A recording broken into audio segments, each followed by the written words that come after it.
Welcome to Miss Love. Magandang araw po sa ating lahat. Muli ay nakatutok kayo sa ating channel. Isang kwento ang binahagi sa atin ngayong araw. Kwento ng buhay at pagkakamali. Hello po Miss Love. Pati na rin sa mga listeners mo. Itago mo na lang po ako sa pangalang Marco. 30 ang edad at nagtatrabaho bilang technician sa isang telco. Ang asawa ko naman ay tawagin na lang natin na Lani. 28 years old. Nagtatrabaho bilang bank teller sa isang branch sa Makati. 3 taon na kaming kasal pero wala pa kaming anak. Mas pinriority kasi muna namin ang mag-ipon at makapagpatayo ng sariling bahay. Ang kwentong ibabahagi ko sa inyo ngayon ay hindi ho tungkol sa aming mag-asawa, Miss Love, kundi sa kumari naming si Rina. Isang pagkakasala na mahirap kalimutan dahil kahit anong tanggi na gawin ko, alam kong hinahanap-hanap na rin siya ng katawan ko. Isa siyang malapit na kaibigan, si Rina. Siya ay katrabaho ni Mrs. at kumare dahil inaanak ng Mrs. ko ang anak nito. At dahil madalas siyang kasama ni Lani sa mga lakad, naging close na rin siya sa akin.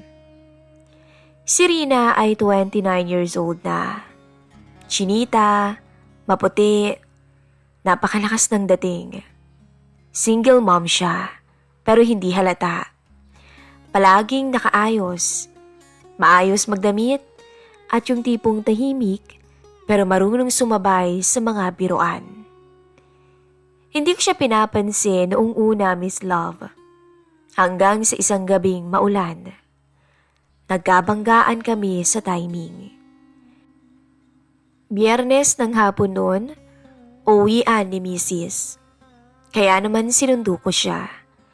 Pero nung malapit na ako sa trabaho niya ay tumawag siya. Han, may overtime ako baka abutin ako ng 8 p.m. Ganun ba?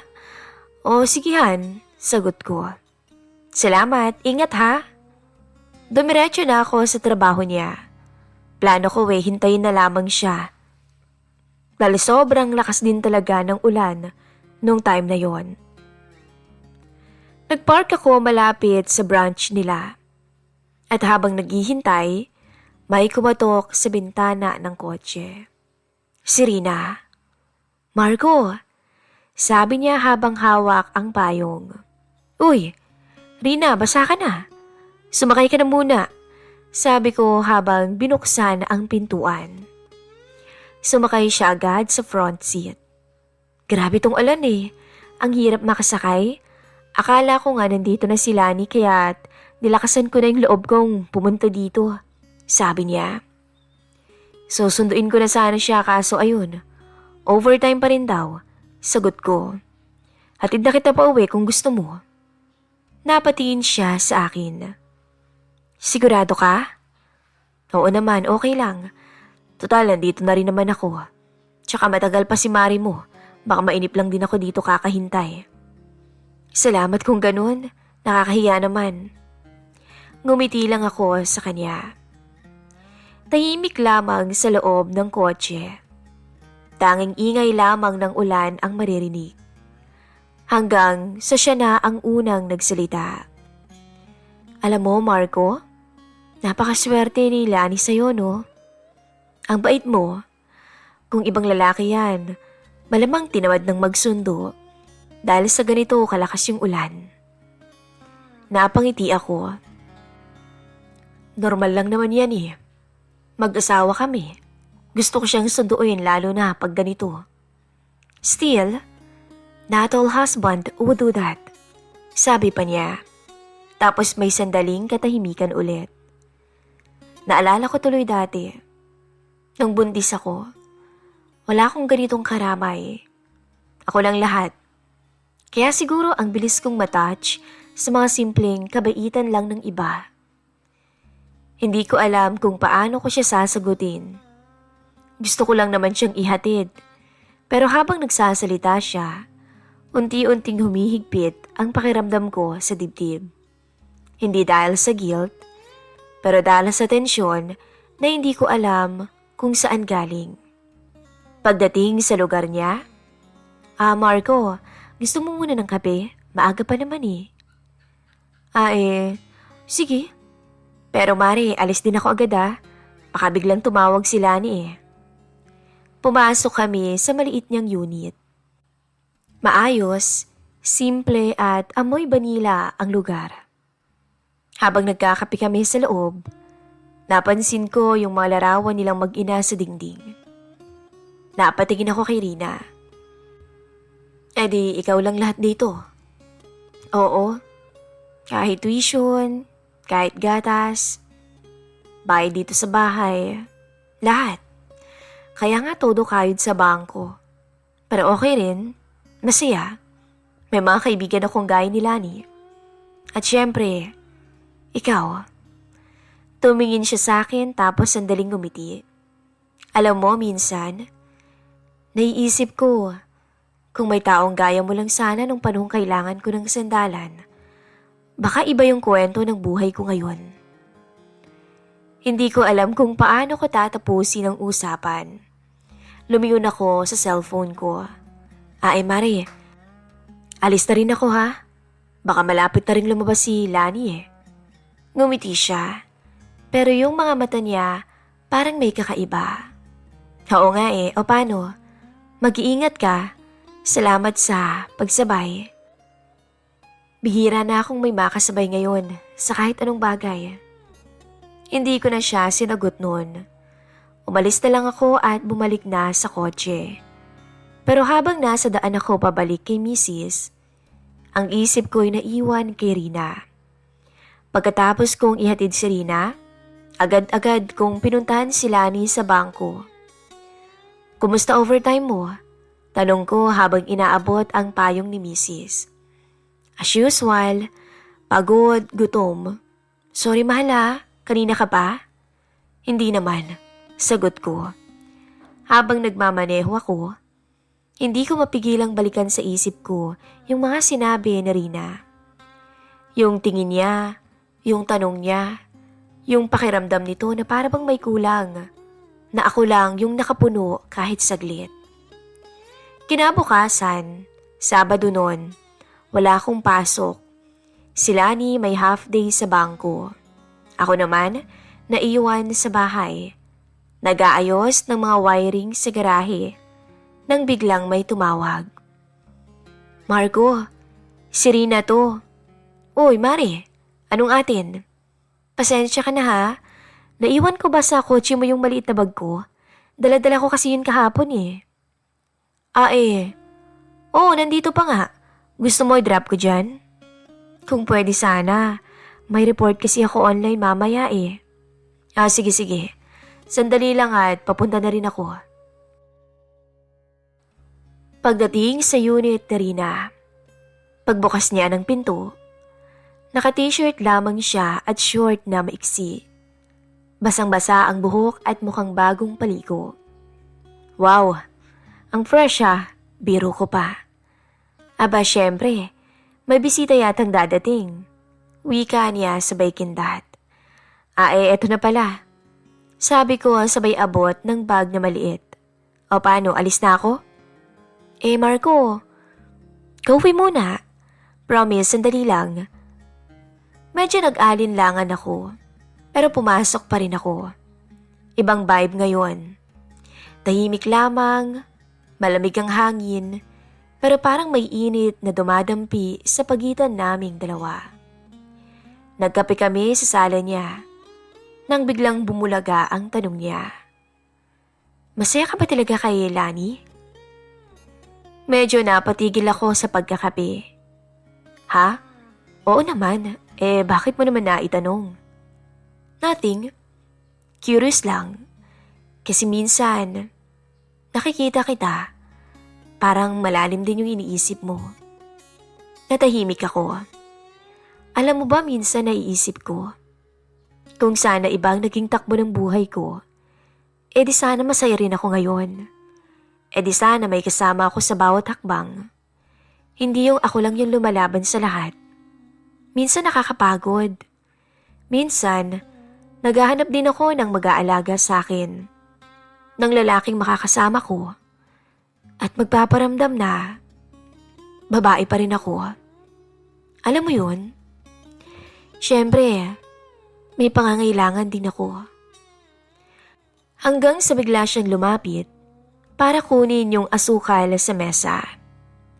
Dumampi ang braso niya sa braso ko. Banayad lang, pero parang may kuryente. May init. Sorry sabi niya sa ngiti. Wala akong intensyon pero may mga bagay talagang kusa lang nangyayari. Napatingin ako sa kanya. Bigla akong nahiya. Kinakabahan, nalilito.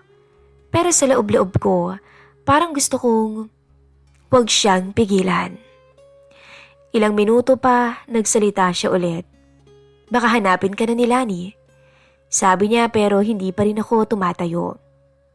Oo nga, sagot ko pero hindi pa rin ako gumagalaw. Tumingin siya sa akin. Diretso sa mata. Marco, minsan lang ako naging mahina. Pero huwag mo akong husgahan kung sakaling maging totoo ko ngayon. Lalo na kapag sinabi kong gusto kita. Kahit alam kong mali. Dahil may asawa ka na. Asawa ka ni Lani. At alam kong may tiwala siya sa akin. Pero gusto ko lang na aminin sa ito. At ayokong itago. Napalunok ako noon, Miss Love. Ang pagitan namin, wala na sa isang dangkal. Pero bago pa may mangyari, tumunog ang cellphone ko. Agad akong napatayo. Si Lani, pauwi na yata, Mare. Salamat sa kape mo. Kailangan ko na talagang umalis. Ngumiti siya. Oo naman. Sige, mag-ingat ka. Marco. Habang papalabas ako ng pinto, damang-dama ko yung tensyon. Parang may iniwang tanong na hindi pa tapos. At ang masaklap, parang gusto ko pa ng kasunod. Kinagabihan, kasabay ng pagtulog ni Lani. Tulog na rin dapat ang puso't isipan ko. Pero sa isip ko, si Rina ang naroon. Si Rina ang iniisip ko. Hindi na ako mapakali. Hindi na ako makapag-focus. Pag nagsasalita si Mrs., parang kalahati lang ang nakikinig sa akin. Pero pag binabanggit niya si Maring Rina, tila nabubuhayan ako. Yung tipong wala siyang alam sa nangyayari sa pagitan naming dalawa. Wala pa naman talaga. Pero sa isip ko kasi, parang may namagitan na sa amin, Rina. Gabi-gabi ko siyang naiisip. Yung mga sinabi niya, yung mga titig niya, yung hindi natuloy na, ewan ko, hindi ko rin maintindihan yung nararamdaman ko. Miyerkules, 6:13 p.m. Nasa parking lot ako ng mall, malapit lang sa trabaho nila. Pauwi na sana ako noon, pero dumaan muna ako para bumili ng piyesa. Pagbalik ko sa kotse may tumatawag. Marco, nasa area ka pa ba? Si Rina. Oo, Mari. Bakit? Okay ka lang? Nag-early out kasi ako. Hindi maganda yung pakiramdam ko eh. Papunta ako ng Mercury, kaso grabe yung ulan. Baka pwedeng makisabay sa'yo pa uwi. Hindi na ako nag-isip. San ka ba banda? Sa likod lang ng SM, naka-blue na jacket ako. Nakita ko siya ron. Basa na siya, nakatali ang buhok, walang makeup. Pero mas lalo siyang gumanda dahil simple lang. Halatang may sakit na iniinda dahil sa matamlay na itsura. Sumakay siya at nagpasalamat. Okay ka lang, Mare? Masakit yung ulo ko. Baka stress. Pero okay lang. Salamat ha. May gusto ka bang bilhin? Idadaan muna kita. Huwag na. Gusto ko lang magpahinga at humiga. Kung okay lang, pwede bang magpahatid sa bahay? Oo naman, Mare, walang problema. Habang binabaybay namin ang daan, tahimik lamang siya, halatang may iniinda. Malakas pa rin ang buhos ng ulan kahit wala namang bagyo. Ganun naman palagi, halos araw-araw umuulan, lalo na tuwing hapon. Pagdating namin sa bahay niya, pumasok kami. Tinulungan ko na lamang siyang buhatin ang mga dala niya. Umupo siya sa may sofa at tahimik lamang. Pinagmamasdan ko lamang siya dahil mukha siyang pagod na pagod. Marco? Sagot ko. Sa totoo lang, ikaw lang yung naisip kong tawagan kasi hindi ko alam kung bakit. Pero kapag kasama kita, parang gumagaan yung pakiramdam ko. Nagkatitigan kami noon. Malalim, walang salita. Alam kong bawal at alam kong hindi ito tama. Dagdag pa niya. Hindi ako sumagot, pero hindi rin ako umiwas. Pero minsan kasi, yung hindi mo dapat maramdaman, yun pa yung totoo. Bulong niya. Tumayo ako at lumapit, pero hindi ko siya hinawakan. Tinitigan ko lamang siya habang nararamdaman kong bumibilis ang tibok ng puso ko. Rina, huwag kang magsalita, Marco. Pakiusap lang. Gusto ko lang maramdaman, kahit sandali, na may katuwang ako, na may kasama ako sa buhay, na may sandalan ako. At doon, tuluyan ang bumigay ang puso namin. Hindi kami naghalikan, hindi kami gumawa ng eksena, pero ang pagkakahawak niya sa kamay ko mahigpit at nanginginig. At sa sandaling yon, ramdam ko, nahulog na ako sa isang bawal na relasyon. Ilang minuto ang lumipas. Tumayo siya. Salamat, Marco. Alam kong hindi ko dapat to ginagawa. Natin. Wala tayong ginagawa, Rina. Pero pareho tayong may nararamdaman. Yun lang ang sinabi ko. At sa katahimikan, narinig ko ang sarili kong bumuntong hininga. Tumingin ako sa orasan. Late na. Pauwi na rin ako at baka hinahanap na ako ni Lani. Ngumiti si Rina pero may lungkot. Salamat ulit. Habang palabas ako, para akong tinutulak ng konsensya. Pero sa puso ko, parang may parte na hindi na kayang umiwas. Araw ng Biyernes noon. Isang linggo ang nakalipas. Bumubuhos na naman ang ulan. Overtime si Mrs. at muli. Nag-message si Rina. Marco, dito ka lang malapit, di ba? Naiwan ko yung gamit ko sa bangko, tapos wala nang masakyan. Baka pwede ulit makisabay? Nasa loob lang ako ng kotse noon. Naghihintay kay Mrs. at nakapark. Alam ko sa sarili ko na dapat hindi ko siya pagbigyan. Na dapat iwasan ko na siya. Pero andito na naman ako. Yung tipong hindi ko alam kung bakit ako pumapayag. Nung nasa loob na siya ng kotse, tahimik lamang siya. Basa ang balikat ng jacket niya. May naiwan ka ba talaga, Rina? O sinasadya mo't hinihintay mo lang ako? Tanong ko sabay tingin sa kanya. Napangiti siya. Hindi ko na kasi kayang pigilan tong Marco. Hindi ko na kayang itago sa sarili ko na gusto kitang makita. Hindi ako sumagot. Pero ang kamay ko, kusa nang humawak sa tuhod niya. Malamig, pero ang hawak ko mainit. Pati ang nararamdaman namin ay parehong mainit at uhaw na. Kung pupunta man ako sa impyerno dahil dito, siguro okay lang kasi kahit papaano naging totoo ko. Pagdating sa unit niya, hindi na kami nakapagpigil. Marco, Rina, wala nang paliwanag, walang sermon, walang pangako. Ang meron lang, dalawang pusong matagal nang nauuhaw sa pansin at isang gabing hindi na kayang pigilan. Hinila niya ako sa loob ng kwarto. Hindi kailangang sabihin, hindi kailangang planuhin. Hindi ito bastos, hindi rin ito scripted. Ang bawat galaw namin ay sabay na sabay. Parang pinakawalang damdamin na matagal nang ikinulong. Tumikil ang oras. Ang tanging naririnig ko lang, ang sarili kong paghinga at ang boses niya na pabulong. Marco, sana kahit ngayong gabi, akin ka lang. Ilang sandali ang lumipas, pareho na kaming nakahiga. Tahimik lamang, wala nang ulan sa labas, pero sa loob ko may unos na. Totoo ba to? Tanong niya. Hindi ko rin alam. Sagot ko. Pero alam ko, hindi ko na kayang itago ang nararamdaman ko. Lumapit siya at yumakap sa akin. Alam kong hindi ko dapat gawin to sa kaibigan ko, Marco.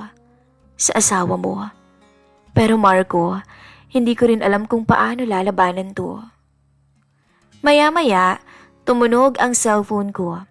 Nag-text si Lani. Love, pauwi na ako ah. Ingat ka kung nasan ka man. Napatingin ako kay Rina. Napalunok ako. Paano kailangan ko nang umalis? Tumango lamang siya. Wala na siyang sinabi. Nagbihis ako at bago ko lumabas ng pinto, nagsalita siya. Marco, kung sakaling pagsisihan mo man to, huwag mong kalimutan na kahit bawal tayo, totoo yung sandaling to. 3 araw na mula nung mangyari ang bawal na sandali sa unit ni Rina. Pero para sa akin, parang kahapon lamang. Paulit-ulit sa isip ko yung bawat galaw, bawat salitang binitawan namin. Hindi na ako makatingin ng diretsyo kay Mrs. Kahit simpleng, kumustang araw mo Han? Para bang dinudurog ang loob ko. Hindi ako makatulog. Hindi ako makakain ng maayos. Wala akong peace of mind. Kasi alam kong mali. Alam kong pinagtaksilan ko ang asawa kong buong pusong nagtitiwala sa akin. At ang mas masakit, si Rina ay kumare namin. Linggo ng gabi. Habang natutulog si Lani sa kwarto, tahimik akong nakaupo sa may sofa. Ilaw lamang ng lampshade ang tanging liwanag. Tahimik ang paligid, pero maingay ang utak ko. Napabuntong hininga ko. Tinignan ko si Lani sa kwarto. Mahimbing na mahimbing ang pagkakatulog niya. Walang alam, walang kamalay-malay sa kasalanang nagawa ko. At ako, gising na gising sa sariling kasalanan. Maiksi lang Miss Love ang istorya kong ito. Pero nais ko lamang kasing humingi ng payo. Paano ko ba alisin sa buhay ko si Maring Rina? Ayoko ring tuluyan kaming masira ng asawa ko. Yun lang naman Miss Love ang hinihingi kong payo. Kaya ako nagnais na magsulat sa inyo ngayon. Sana'y sa mga nakikinig ng channel na ito, maintindihan nila ako. Na hindi nila ako agad husgahan. Hindi ko talaga ginusto na magtaksil sa asawa ko. Kaya nandito ako ngayon at nagtatanong. Humihingi ng payo. Anong gagawin ko para tuluyan ko nang maiwasan si Maring Rina? Nagmamahal, Marco. Salamat po sa pagbahagi sa amin ng inyong kwento, Mr. Marco. At sa mga nakikinig sa kwentong ito, feel free na mag-comment at magbigay kayo ng advice sa ating sender. Pero bago matapos ang lahat, huwag sanang kalimutan na mag-subscribe, mag-like, at i-share ang aral ng kwento. Hanggang sa susunod, ito po ang aming programang Miss Love.